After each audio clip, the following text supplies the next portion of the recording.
Hi, this is William Ramsey. Welcome to William Ramsey Investigates. On today's show, I have a very special guest. His name is Geoff Shepard, and he published a book November 2021 titled The Nixon Conspiracy, Watergate and the Plot to Remove the President. And right now on Amazon in the US, it has 41 five-star reviews. It also has an audiobook if you're interested in that. But it's really a fascinating book. I read through a majority of it today. It's not his first book. He published in 2015 The Real Watergate Scandal, Collusion, Conspiracy, and the Plot That Brought Nixon Down. And then in 2008, he wrote The Secret Plot to Make Ted Kennedy President, Inside the Real Watergate Conspiracy. And he came to DC in 1969 as a White House Fellow after graduating from Whittier College and Harvard Law School. He was the youngest lawyer on President Nixon's White House staff, and he served on the Domestic Council for 5 years, rising to Associate Director. He also worked as deputy counsel on Nixon's Watergate defense team, and he spent much of his career researching Watergate issues and is today the foremost authority on behind-the-scenes developments, both at the White House and the Watergate Special Prosecution Force as the scandal unfolded. And his website is his Shepard, his last name, Shepard on Watergate, all one word.com. So you can see his books there and get more information about him. But Geoff Shepard, welcome to the show. Thanks for agreeing to the interview. William, thank you for having me on your program. Awesome. You have a first-person account of really being there in the White House during when all of this happened. So much preceded the Watergate scandal, happened after. Can you kind of talk about your background, what led you into that kind of arena, into the White House back in those Nixon days? Well, as with many people, it was really all fluke. I was selected to be a White House Fellow coming out of Harvard Law School, but largely because, I think to be fair, because I'd gone to Whittier College, and that was Nixon's alma mater. He'd just been elected, and he had given me a personal scholarship when he was out of office as the former vice president. And it's so that kind of got me to the front of the line. I had a good year at the Treasury as a White House Fellow. And then I joined John Ehrlichman's domestic counsel at the White House, and I stayed for 5 years. And it was just an ideal job. I worked on public policy issues. The domestic counsel is the counterpart of the National Security Council. And you staff the president on policy initiatives that he was interested in. And Nixon was a law and order president, and I was working on the crime and drugs issue. As I say, for 5 years.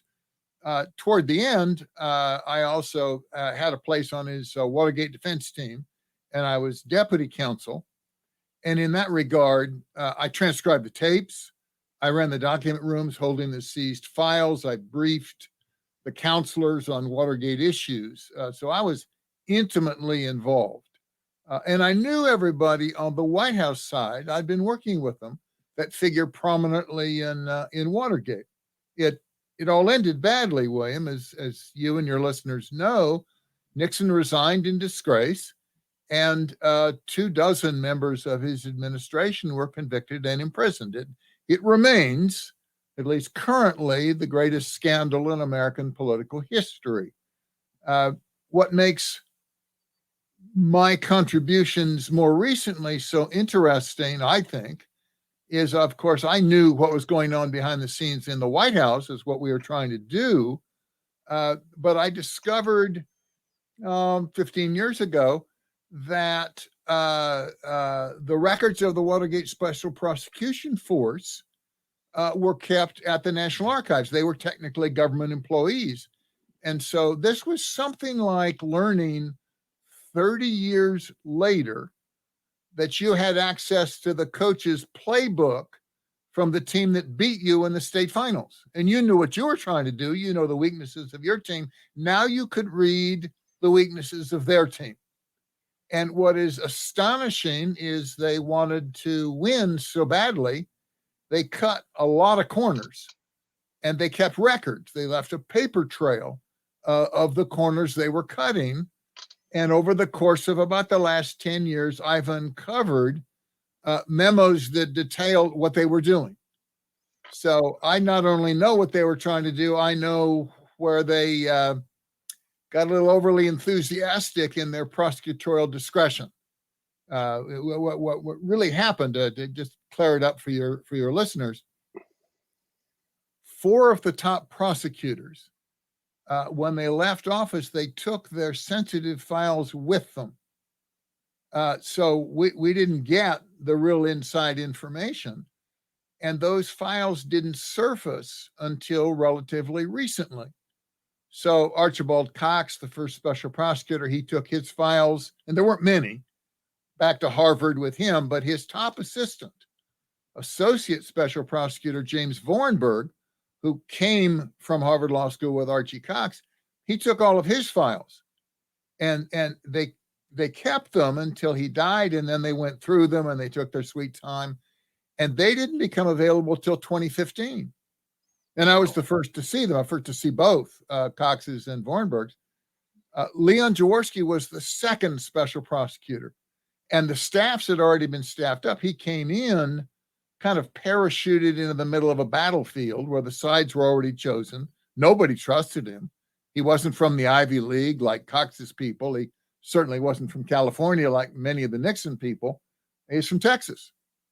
And there were strange things going on, so he started keeping a record of what was happening. He'd write memos to his confidential Watergate file. Well, when he left, he took those files with him. The archives only knew they didn't have many files, but they didn't know what had been produced. He went back to Texas. He lived out his career. He died. He gave his files to his law school alma mater, Baylor University in Waco, Texas. And they didn't become available till 2013. And I was the first person to go through them. And then finally, there was a gentleman named Phil Lacavara who was counsel to the special prosecutor.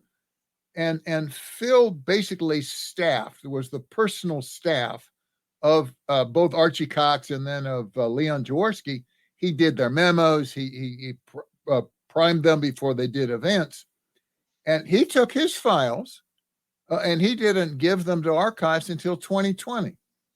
So these 4 caches of documents have surfaced in the last 10 years, and they make all the difference in the world. They lay out secret meetings with the judges, at least a dozen that I've been able to reconstruct with Judge Sirica, who did both cover-up trial, the Watergate burglars trial and the cover-up trial. And for your non-lawyers, the prosecutors are not supposed to meet with judges to work out issues in advance of trial.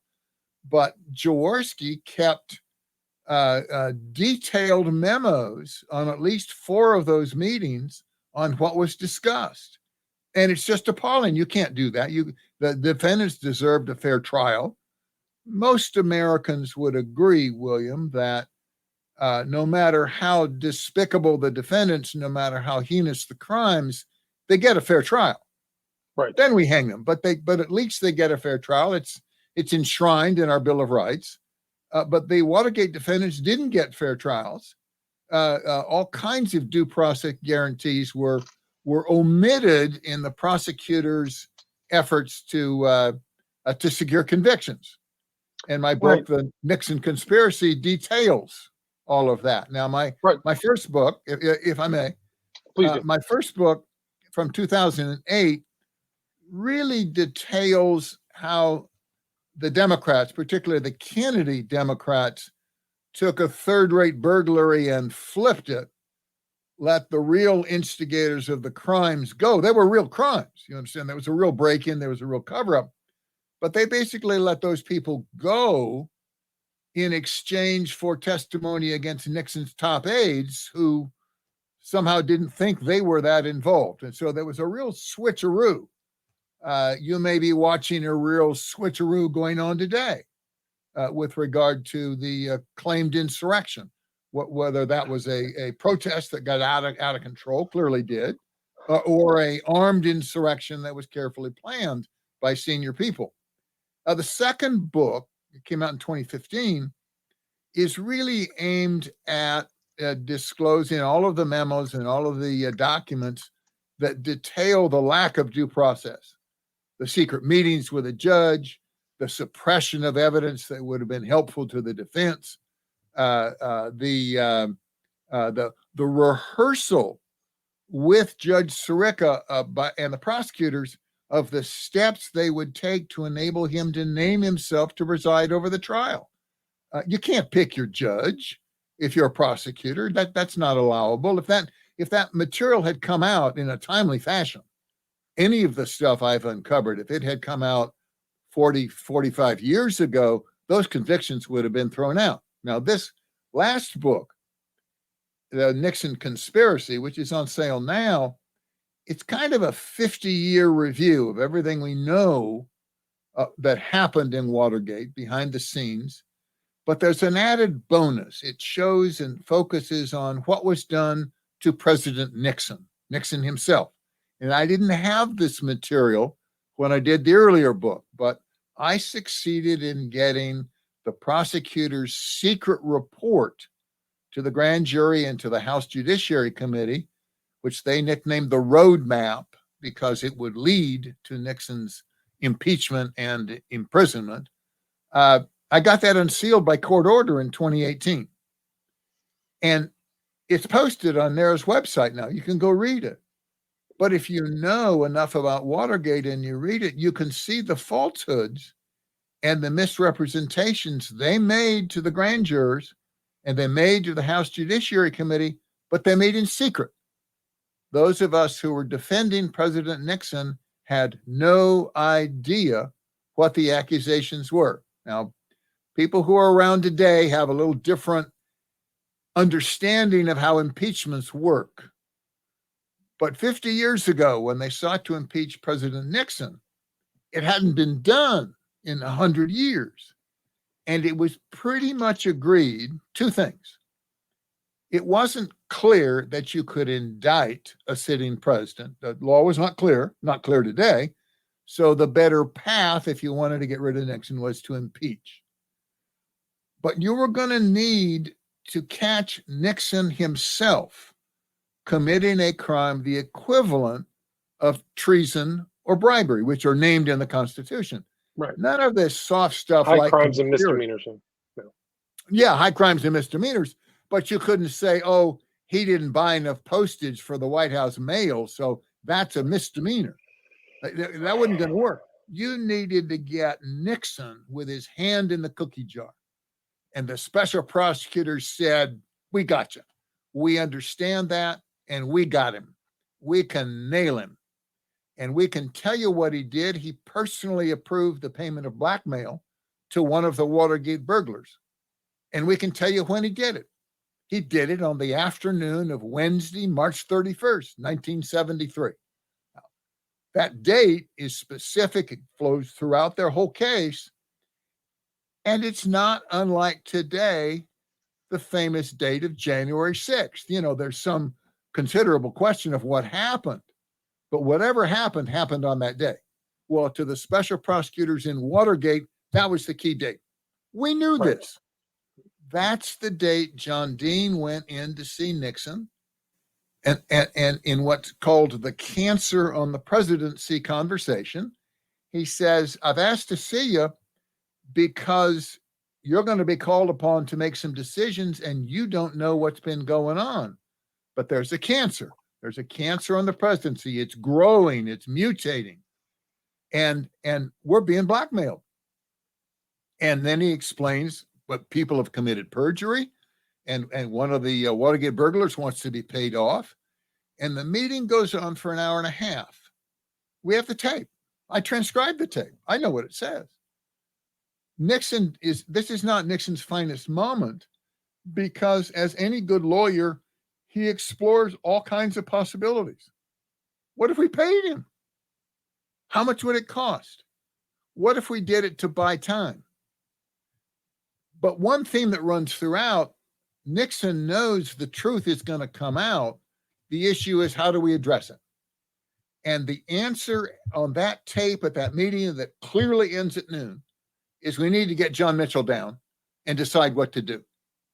And so that's what they decide to do. But what happens is that very evening, Wednesday, March 21st at 10 o'clock, the payment is made to Howard Hunt. So the special prosecutor said, we got him. We got a chain of evidence. no problem at all. And the book details what that is. Nixon must have told Holloman, who must have told Mitchell, who must have told the paymaster to pay the money. Open and shut. We've got him cold. But they couldn't prove it. They didn't get the facts to prove it, so they made it up. And that's what the book goes through. And it's so important. They said about corralling their witnesses to create the impression that Nixon must have approved it. And I leave that for your listeners, because you can understand if it turned out they couldn't prove it, they couldn't have driven Nixon from office.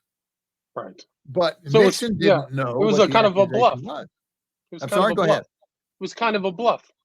They were bluffing him. We've got all the evidence we need. Well, absolutely. And that's why they named it the roadmap. Trust us.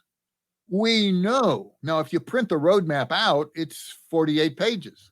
I have it sitting on the shelf right behind me. It's an outline of proof. But there are citations to their proof.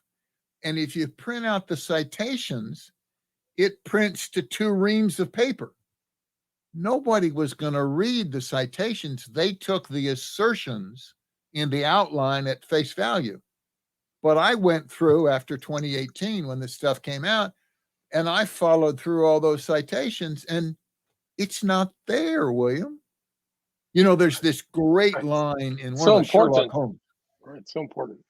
There's one of these great lines in the Sherlock Holmes mysteries. It's called The Adventures of Silver Blaze, but you'll recognize the quote. The constable says to Sherlock Holmes, "Is there anything else to which you would draw my attention?" And Holmes says, "Well, yes, the curious incident of the dog in the nighttime." And the constable says, "The dog did nothing in the nighttime." And Holmes says, "Well, that's the curious incident. It's called the dog that didn't bark." And the rationale was the dog knew who the killer was. So when he came into the land, he didn't bark. Well, what is so fascinating about what I've uncovered is the omission of critical evidence by the prosecutors. And right, Brady violation. For people who don't know, it's like one of the standard things you cannot do as a prosecutor is not divulge information to the defense. It's a big no-no. You get disbarred right away. They will walk you. It's called the Brady rule.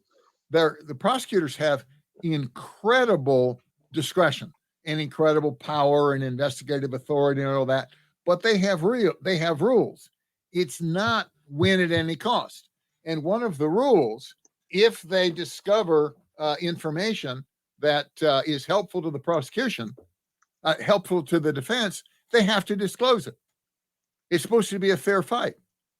And these people had information, open and shut proof, that John Dean's testimony had changed. It had been improved to help him get immunity. And the same thing with their other lead government witness.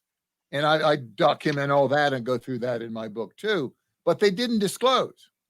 And again, if that had come out during the trial or afterwards, those convictions would have been overturned. Right. They may have been retried. I mean, it's not that they had no basis for accusing everybody. It's just they didn't have the proof. And the trial was not a fair trial. Right. And you kind of had a personal dislike of Dean, and you criticized a lot of his actions in the whole situation. But Watergate was not just a burglary. There were follow-ups, there were different cover-ups, there were other break-ins, there were different trials. Very complex kind of unraveling. It wasn't just one thing. Everybody thinks maybe, Hunt. It took 2.5 years to run through the disclosure of everything that had happened. And of course, the special prosecution announced at their first press conference, they were going to investigate every allegation of wrongdoing against the Nixon administration. And Watergate was bad enough, but they were going to look under every rock they could find.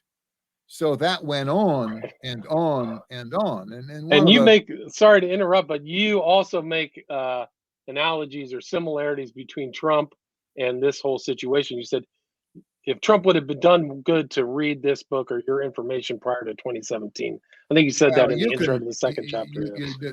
the book is pure, William. The book deals with Watergate and what we've discovered about what they did then.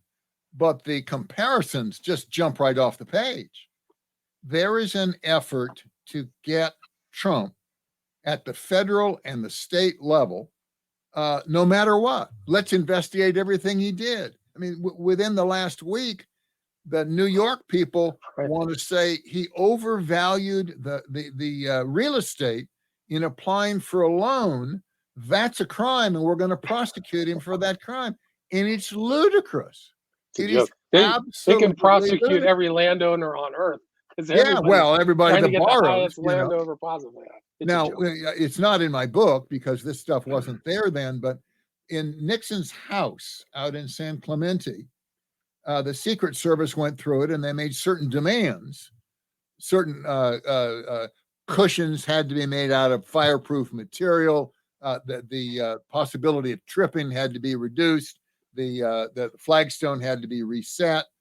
And the Congress said, "Oh, all of those were benefits to you, and you owe taxes on that money." I mean, it was just free kicks against Nixon. He was a lame duck. That he was losing power, and the vultures circled and came down on him like there was no tomorrow. Right, and there were very similarities between Nixon and Trump. The kind of same group of antagonists that Nixon had, Trump had. So media, kind of Eastern elite, things like that. It seemed like it was almost the same kind of lineup. Both Nixon and Trump came into office opposed by every single institution in Washington, D.C. The Congress, the congressional staff, the media, the federal bureaucrats, up and down. Now, the only distinction is that in Nixon's era, there was a monolithic media. There was nobody else. No Fox News, no Newsmax, no alternative papers, no talk radio, no podcasts like yours.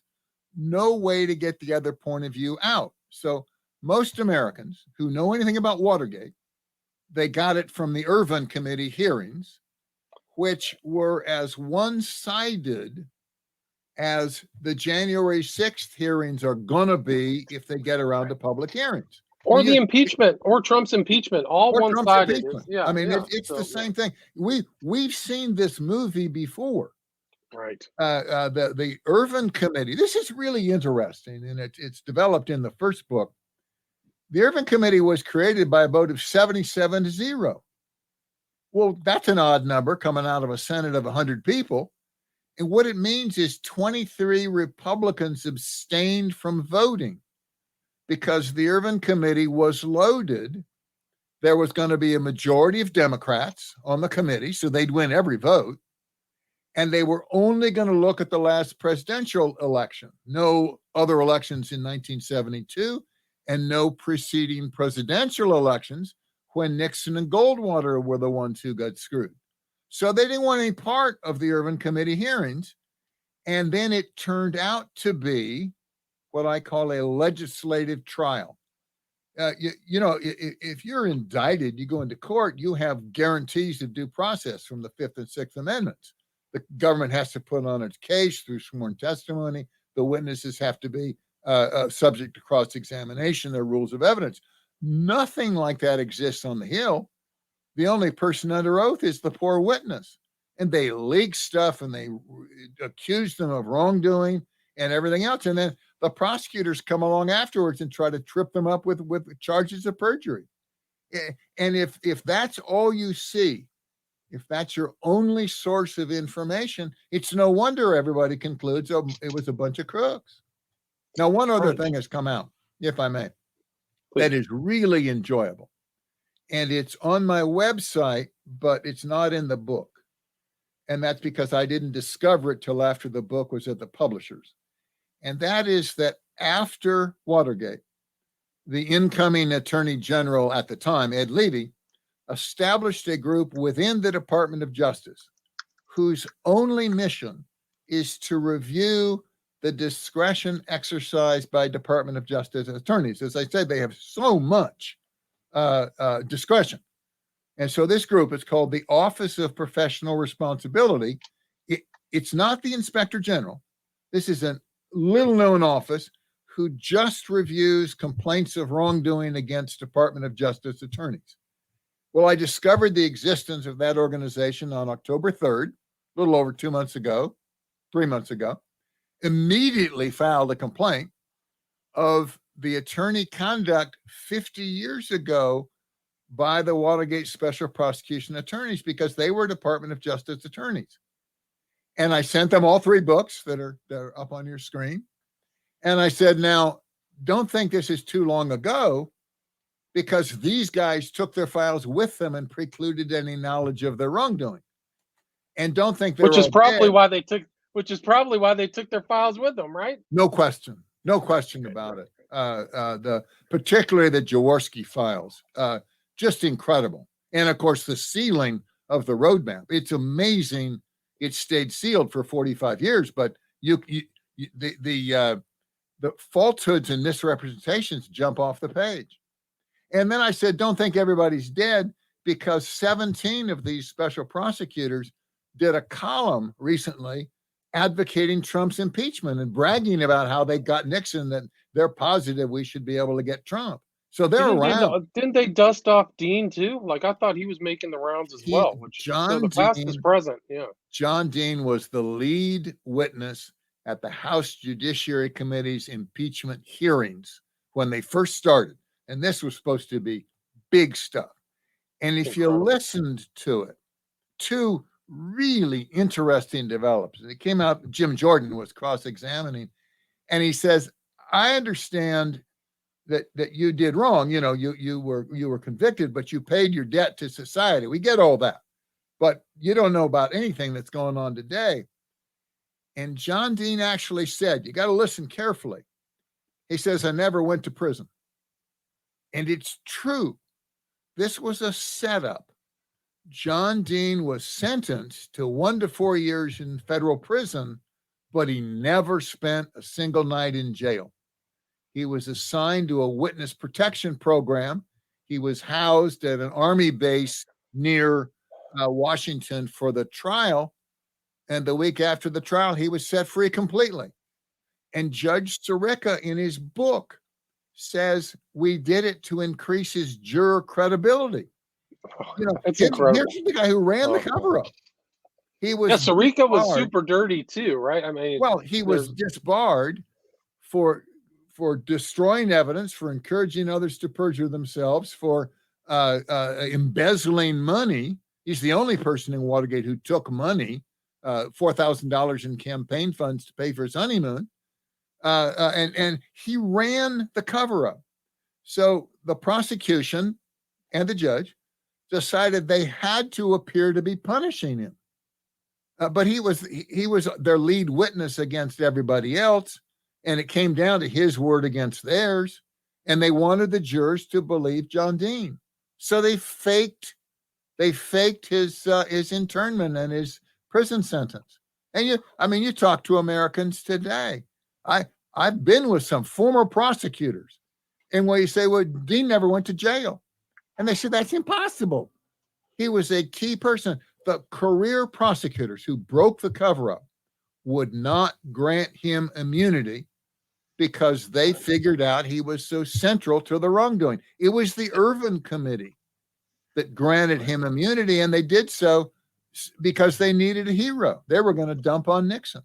Right, well, and Dean was willing to give away the family jewel. So he was talking not just about the Watergate case. He was trying to reveal everything that the White House was engaged in that may have been sketchy as well. Absolutely true. Well, you're a good man. A lot of people don't know that. You know about this stuff. It was characterized. I read your book. That's in your book. It was characterized by John Mitchell as the White House horrors. As White House counsel, John Dean's files contained information about other questionable activities. And when the prosecutors wouldn't give him immunity, he took those files and said, well, there's other wrongdoing I'm going to tell you about so you could grant me immunity. And that was the 17 wiretaps by the NSC, the break-in into Dr. Ellsberg's shrink's office out out in California, what's called the milk fund, the improper campaign contributions. There was an effort in 1970, the congressional by-elections, like what's coming up in November, for the White House to raise some money for conservatives, to try to get more conservatives in the Congress. And it was called the Townhouse Project. And he took them records on that, and they sent IRS and FBI agents to interview 150 prominent Republican donors who made contributions in 1970, had nothing to do with Watergate. Right. But they used the Watergate Special Prosecution Force to try to destroy Nixon, the Republicans' fundraising advantage, and any potential candidates that might run against their favorite, Ted Kennedy, in 1976. Well, right. So that's the ulterior motive, is Kennedy 76, Ed Kennedy. That's well, and you know what's going on today. There is a desperate attempt to get all this out by leak or by hearing to affect the midterms, and then to try to destroy potential presidential candidates in 2024. The January 6th committee is not just worried about the Capitol Hills riot. They've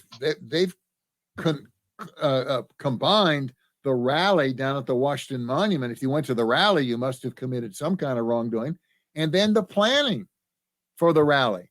So they've cast their net hugely, and it's I don't have any inside information, but I can tell you what came out about the stuff when they bagged Nixon. They voided a landslide re-election totally improperly, and all those records are now coming out. I think what distinguishes my work, William, is on all three books, I have documents that you can find. They're publicly available. And I made it easy for you too. On the website, it presumes you read the book.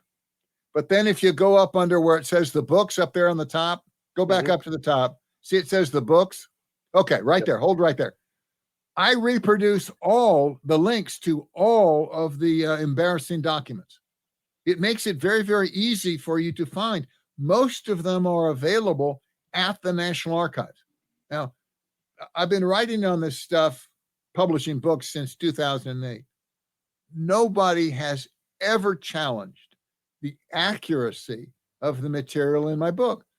If you've got a memo from Leon Jaworski describing his secret meeting with the judge, it's awfully hard to come say, oh, that didn't happen. Oh, you must have made this up. Well, maybe archives made a mistake. Maybe this whole thing is a Russian hoax. No one has ever come forward to challenge my work, and I'm not going away. And the people who read these books are I think going to be persuaded that there was massive wrongdoing. And one of two main weaknesses. One, there was a monolithic press, so there was no inquiry, no follow-through, no help. And secondly, the Watergate Special Prosecution Force had total independence from the Department of Justice. They had all of their authority, but no review of their work. Right. And they got carried away. They were a specially recruited bunch of Nixon haters who identified the people they wanted to bag, and they set about doing it. You know, the great Stalin quote, show me the person, I'll show you the crime. And that's what happened during Watergate. Yeah, it's a shame too. And he was kind of like Trump. He had very successful domestic and foreign policy successes. So he was a competent president, in my opinion. I think you show that in the book too. Hugely successful first term. So is Trump. Hugely successful. Foreign affairs, you had the opening of China, detente with the Soviet Union, ending the Vietnam War, and reassertion of America influence in the Middle East. He saved Israel during the Yom Kippur War. On the domestic side where I worked, restoration of law and order, creation of the Environmental Protection Agency, clean air, clean water, desegregation of the Southern schools, restoration of rights to Native Americans. an incredible record of success. Now, I transcribed the tapes. Now, Rose Woods did the first cut, but I verified the transcripts and was spending a lot of time reaching for those words because some of the tapes are very poor quality. And I can tell you from doing that work that when Nixon learned of the wrongdoing from John Dean on that morning of March 21st, his reaction was entirely proper. He said, and it's on the tape the next day, I'm going to call for a renewed investigation. That's how we're going to address this. John Dean, you give me a report, a written report of what you told me yesterday, and I will use that report to call for a new investigation. I mean, it's right there on the tapes, but the tapes, they are hard to listen to. They're hard to read in the transcript, but nobody's done it. They rely on the press and the biased hearings of the Urban Committee and the special prosecutors, and they tell you, oh, no, it's not there. Nixon admits guilt. He's guilty as hell. But you sit there and you go through and you trace the thoughts, you trace the conversation. Nixon was looking for full disclosure. And John Dean was supposed to write the report. He sent to Camp David. He admits he sent to Camp David, right there on the tape. And then he decides at Camp David, he can't write that report without incriminating himself. So he goes and hires a criminal defense lawyer to switches sides. I mean, it's just, John Dean's conduct is just incredible, but he's portrayed as a whistleblowing hero. And yet he hired Gordon Liddy. He knew about the campaign intelligence plan. He ran the cover-up to protect himself and not the people on the White House staff. The record's clear the other way.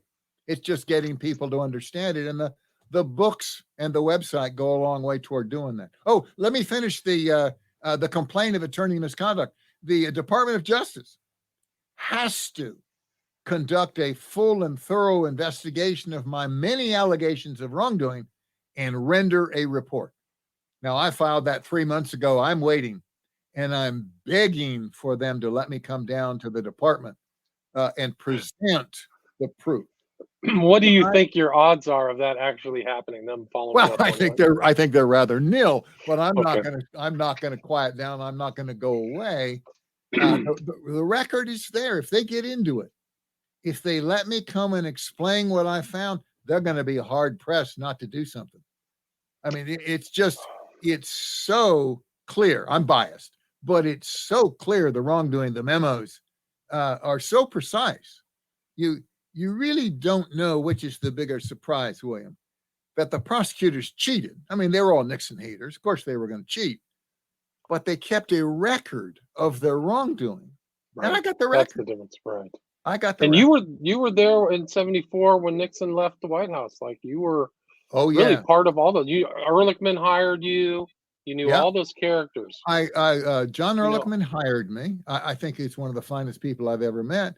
I reported directly to Bud Krogh, who was the co-plumber. John Dean was down the hall. Gordon Liddy was on our staff. No, I knew and worked very closely with everybody involved. I had different opinions. Some I liked, some I didn't like. But this was my first job, William. You remember your first job, and you remember, whether people did what you thought they should do or were doing something else. People who were working more for themselves than the good of the employer. My wife says I live in the past, and because of all this research, I really do. But the past is present. All of this, you can see that same overlay, like a carbon copy of the same mechanics. Same things happening again. Same prosecutorial wrongdoing, same congressional excesses, same talking heads and supposed experts. When it's the other party and you do the same thing, their opinion switches. Right. And it's bluffing and stuff. When you said the opposite back then. Yeah, didn't Schiff say he had undeniable evidence of Russian collusion and all this stuff? They're just Just trying to, incredible. you know, And incredible stuff. he's never produced it. He was really sly, William. He'd leave the hearing slightly early. So he beat Representative Nunes, who was the chairman. He'd To get to beat the him to the microphones. Yeah, He'd yeah. say, wow, we got stuff. We got irrefutable proof. It's classified. I can't describe it, but just trust me. We got them. Well, in Watergate, it was the special prosecutors who were doing that. We have this secret report. It's grand jury material, so we can't disclose it. Right. But we promise you, this is irrefutable. They wrote memos. I got the memos that call this irrefutable, even though it was made up. It was absolutely wrong. It's incredible, man. It's really incredible, and it changed the course of human history. Nixon was gone. They finally got rid of Nixon. I mean, you know, it's one of those things. Nixon resigned in disgrace. Trump and Nixon would not like the comparison of the two of them. They're very different people. Trump doesn't like it because Nixon got screwed, but Nixon quit.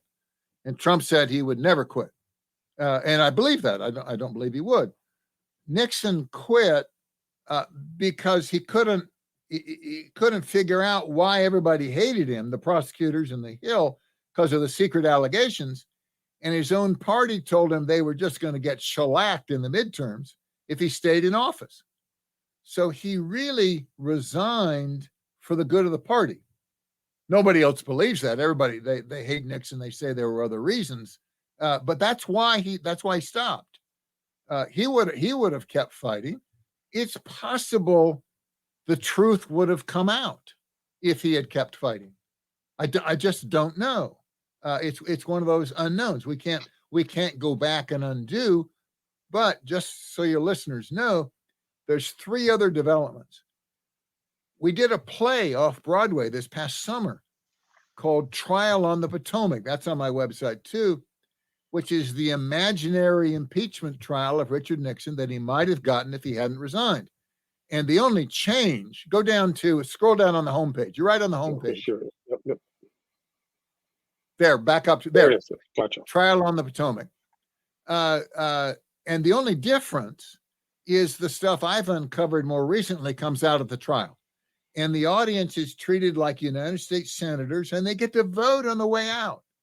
In light of what you've heard, would you have convicted Nixon? Would you have removed him from office? And it's a tough sell because we're bringing out facts they never heard. So the most we can do is have some members of the audience wander out saying, I wonder if it's true that John Dean never went to jail. I wonder if it's true that Leon Jaworski met privately with a judge. I know that's not right, and I know it's in the play, but I wonder if the play's accurate. Another thing we're doing, we're working on our own documentary. You know, this is the 50th anniversary of the Watergate scandal. This June 17th is the date of the arrest. There are going to be lots of other media coverage, more books and more talking heads. And of course, I'm available, but I don't seem to appear because my story is so challenging and inconsistent. Contradicts the narrative. Right. But we're going to do our own documentary to go through these things that we've uncovered. So we'll have something ready for TV. And then finally, I hope there's going to be a symposium and that I get to participate that focuses precisely on the Watergate prosecutions. It's more of a symposium for lawyers because we'll get into the weeds of what this means and what the Brady Rule means and what exculpatory evidence means and whether the judge has a right to appoint himself to preside over the trial. How much, quote, incidental contact can there be between prosecutors and judges, particularly given the memos I've uncovered? And that's yet to come. I think I have attracted legal attention to my my allegations. This book, The Nixon Conspiracy, is turning out to be a whole lot more popular and known than the previous. Now, for your go down just a touch further, and then Sure. we'll end. I was on Hugh Hewitt's program for 9 hours, and you see the picture there in the Oval Office out at the Nixon Library. It's Watergate Known and Unknown. It's a videoed podcast of Hugh Hewitt interviewing me, and those are all available on the website, and they cover everything but the roadmap. The roadmap had not come out then, and if you scroll down a little bit further, it's a little hard to get back. You got to go back up to the top. Yeah, there you are. Go down a little bit further. This is the bottom, is what I see is the Geoff. Oh, well, you got to get rid of Shepard Mr. Velman's comments. There you go. That's good enough. Okay, in 2019, thank you. Sure. I gave a lecture, a whole semester of lectures at Temple University. So there are 12 hour-and-a-half lectures at the beginning of 2019, and you can watch the lectures. And I also posted the PowerPoint slides. So you can stop it. You can see the document. You know, when I say, look, here's what this shows. Here's the page from Sirica's book. Here's where the prosecutors brag about the false sentencing of John Dean. And if you got nothing better to do, you can watch the Hewitt podcast. You can watch the Temple lectures, and you can read the books. I mean, it's complicated. This reads, if I may, this reads like John Durham's most recent indictment. You know, you're sitting there wading through this conspiracy, and I'm trying to explain how the prosecutors cheated. And I've had friends who were there at the time, who are lawyers, law school graduates, who want to learn what I have to disclose, who've said, you know, Geoff, that is really heavy lifting. You're so far off in the weeds. I mean, it's all documented, but it's very hard for your readers to follow you. And I have lots of friends who said, got your book, I've gotten into it. Boy, is it interesting. You know, that opening and where you go through and you describe what was going on. But I don't hear from very many who got through to the last chapter. I found it very interesting because it's a first-person account. It reads kind of like a spy novel. There's a lot of moving parts, but there's actual real kind of CIA involvement with Hunt and McCord. Well, yeah, I was really there. And strange things happened to me that didn't happen to anybody else. I know stuff. Hugh told me to stop writing essays about this. He said, Geoff, you're giving away crucial inside information that nobody else knows. You know, I mean, your stories, there's no end to your stories. And I reproduced a lot of them in the book because Hugh was urging me to inject myself a little more personally in how this story unfolded. You know, what it was like working near John Dean, what it was like when the head of the criminal division out of nowhere takes you to lunch and says, your boss is going down and I want to warn you so you don't do anything stupid. You can't tell anybody, but let me tell you, Ehrlichman and Haldeman are going to go down, and soon. And we need somebody at the White House we can talk to, and that's you. And you don't believe him, you know. I mean, this is kind of out of nowhere for me. And I'm one of the most loyal guys in the world. I worked for the president for 5 years, and then we misunderstand a tape, and I lose faith. I lose faith in his purpose and his candor, and then I start 20 years later, 30 years later, discovering documents, you know, that prove he did the right thing. He was mal-served by his lawyers. There's a whole string of people. You could claim that Trump was mal-served by Jeff Sessions. Oh, I don't think there's any doubt. I don't know if Trump really handled anybody in his administration that great. It seems like they were kind of playing him more than he was operating him. Trump was a tough guy to work for. Trump is a tough guy to work for. And he's not a politician. He's He's a an businessman. entrepreneur, very successful entrepreneur, who's used to making decisions on the known facts at the time, not afraid to make a decision. Nixon, far more thorough, far more deliberative about what he was going to do, but he had to have the right facts. And John Dean says both Nixon and Dean agree that the first time he heard anything of the criminality of the cover-up was from John Dean on Wednesday, March 21st. I mean, you almost take that day apart, hour by hour, because and just like they're going to do on January 6th, because it is the key date in all of Watergate with regard to President Nixon, the key date in all of Watergate. And my book does that. I mean, the Nixon conspiracy, for people who doubt what they've been told, is the definitive book on what was going on behind the scenes during Watergate. You read my book, and if I've persuaded you, I will have persuaded you that Nixon was driven from office and his reelection was voided by a secret cabal of judges and prosecutors and a complacent media where there was only one story told, and that story was inaccurate and incomplete.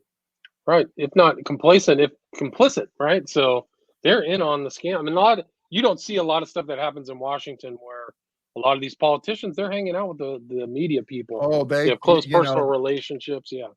If they like you, the stories are favorable. If they don't like you, the stories are negative. On the same facts, they can have written last week. They can have written last week and taken the opposite position for or against the other political party. I discover and I disclose in the book 2 instances where Bob Woodward is told, hinted in no uncertain terms about wrongdoing and improprieties, and he doesn't even follow up because it would interfere with the narrative. Right. I have proven that there were parties who were every bit as guilty as those involved in the cover-up, but had Democrat connections, and they skate free.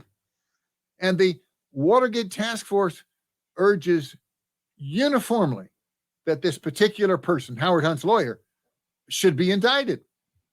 But he's a Democrat hero, and if he's included, it will interfere with a narrative that it was all White House, all crook, all the time. Right. Because he cheats in other ways. But they didn't indict him. It would foul up their story. Wasn't that Bennett? Was that the guy's name? Bittman. William Bittman. Okay. William Bittman. He was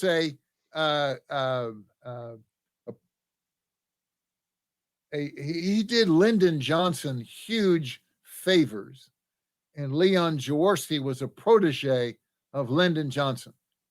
And you can sit there and you can read the notes from the meeting where they're deciding who's going to get indicted and who's not going to get indicted. Because if you were indicted in the cover-up in Washington, D.C., you were done. Conviction was presumed.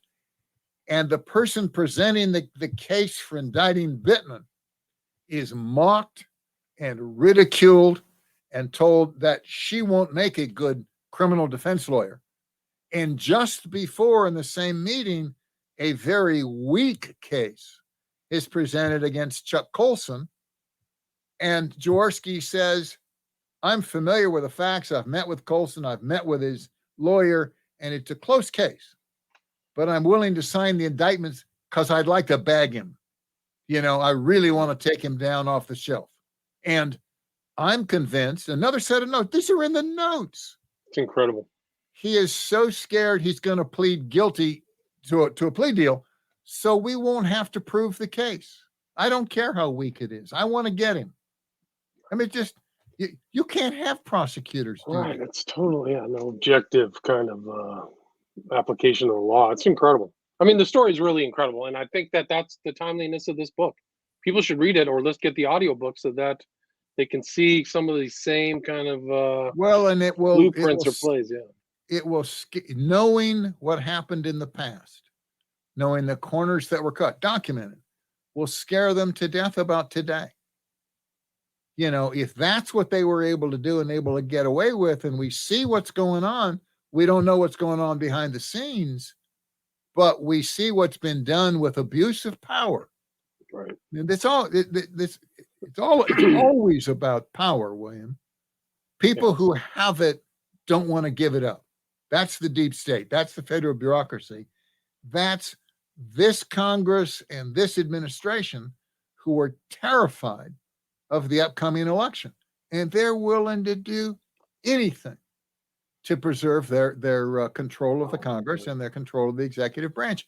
It was the same thing back in Watergate, except Nixon had won re-election by this unbelievable landslide. Every single state except Massachusetts and the district, never exceeded by any other president in throughout our history. And they voided that election. And that was not easy to do. That's why they cheated.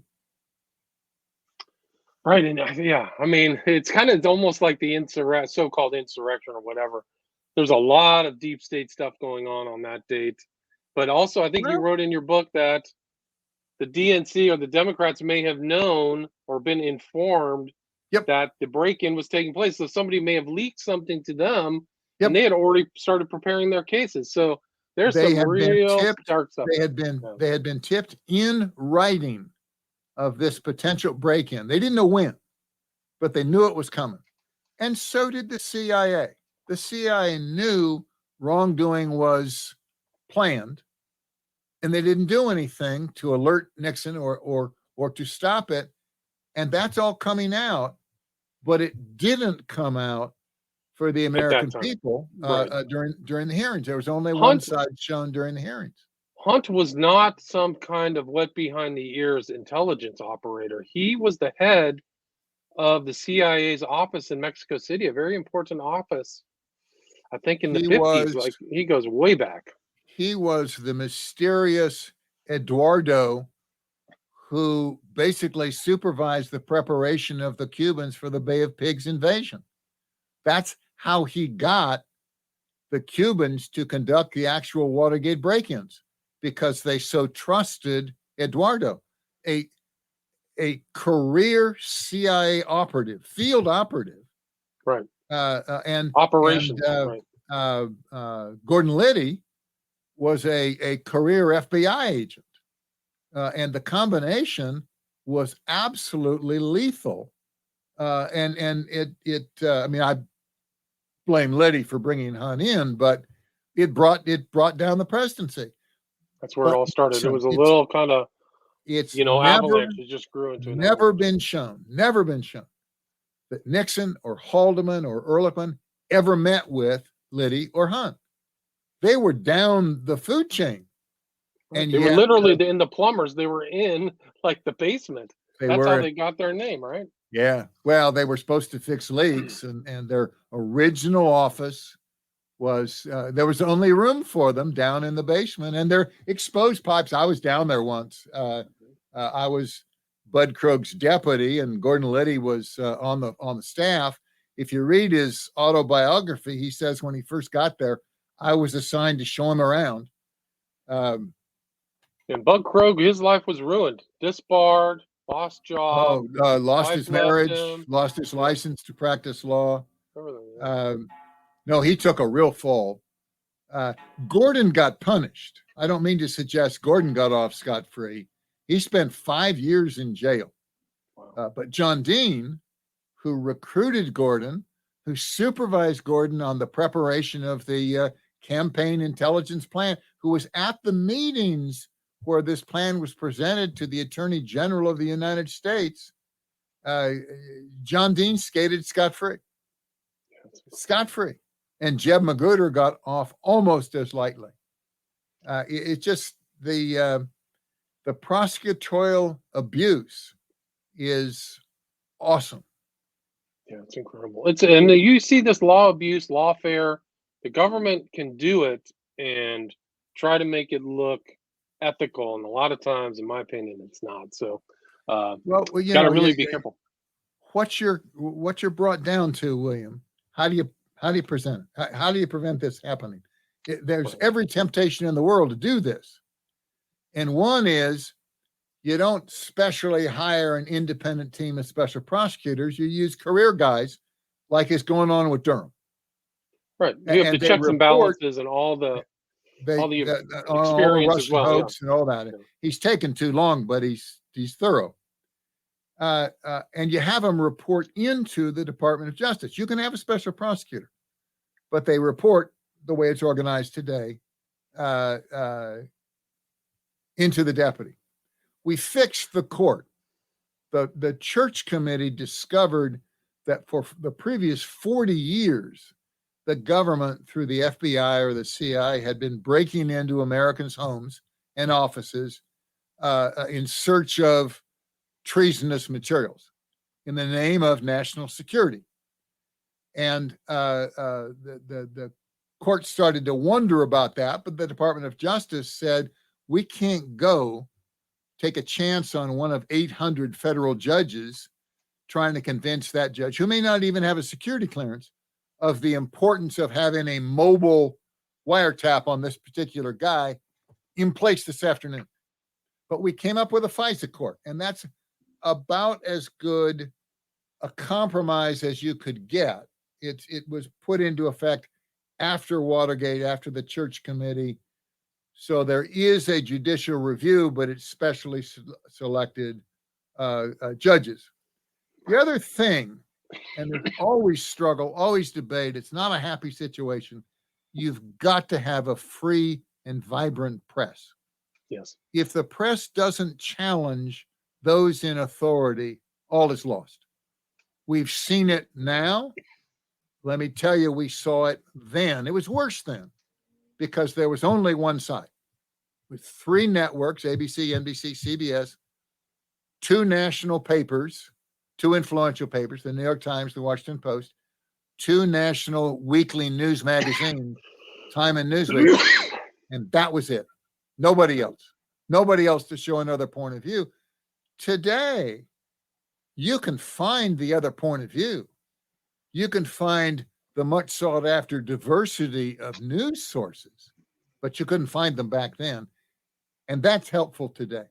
That's why people are angry with each other. That's why there's so much turmoil, because there's a free press. And there should have been back before, but they just hated Richard Nixon. Right. They really just want him.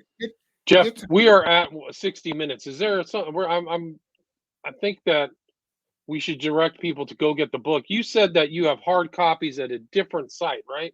We talked about that. Yeah, the Nixon Foundation has, at one point, they had 500 copies. They got the order in early because they do tours all the time, and they consider my book to be the definitive book. So if you're having trouble finding a hardbound copy, because it's selling so well that people are running out, at least last reported Barnes & Noble has it. Amazon doesn't have the hardbound copy and won't until next month. But if you're more eager, go to the Nixon Foundation, nixonfoundation.org, and you can order the book from them. Gotcha. And I'll put that in the show notes as well as your website. People can go check that out. ShepardOnWatergate.com. There's also an audiobook, so people can get the audiobook as well. Yes. And your contact information and social media are also on your website. Right? There's Kindle and there's audio. It's just and there's paperback. Right. There's paperback. That's already come out because they ran out of the hardbound. But some people, older people, they like holding that book. You know, it seems closer to truth if it's on a printed page. Right. What it is, if I can just, I know we've run out of time. Yeah, please. It's a supply chain issue on the reprints of the hardbound.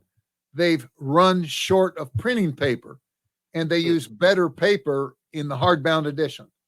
So I'm told other publishers are running into this too. Mine just happened to sell faster. I see. Is there anything you'd like to add? Anything I missed before we summarize? I mean, I want to thank you for giving me full reign. I think we had a great time. I'm sorry if it gets confusing, but the bottom line is Nixon really got shafted. There's a paper trail, and your readers can follow it along with me if they'd like. And you lay it out very clearly in the book. You have all the details, all the players, all their names, their positions, the different court things are right there. So you kind of have an outline, and then the body of the text fills that in. So I didn't find I mean, I can't say I'm a specialist. I knew a little bit about Watergate, but I didn't feel myself getting lost because I could go back and go, who's this guy? Who's Well, yeah, that's true. There's a list of players, and there's a kind of a calendar, and it's laid out chronologically. And there are those personal stories that help break up the tension. Right. So Like you're thank you. there. My pleasure. I'm pleased you like the book. I hope your listeners like the book. Likewise. Again, the full title is The Nixon Conspiracy, Watergate and the Plot to Remove the President by Geoff Shepard, spelled Geoff, last name Shepard. That's for the audio. Just published November 2021. Thank you so much. Thank you, William. All right, stay there.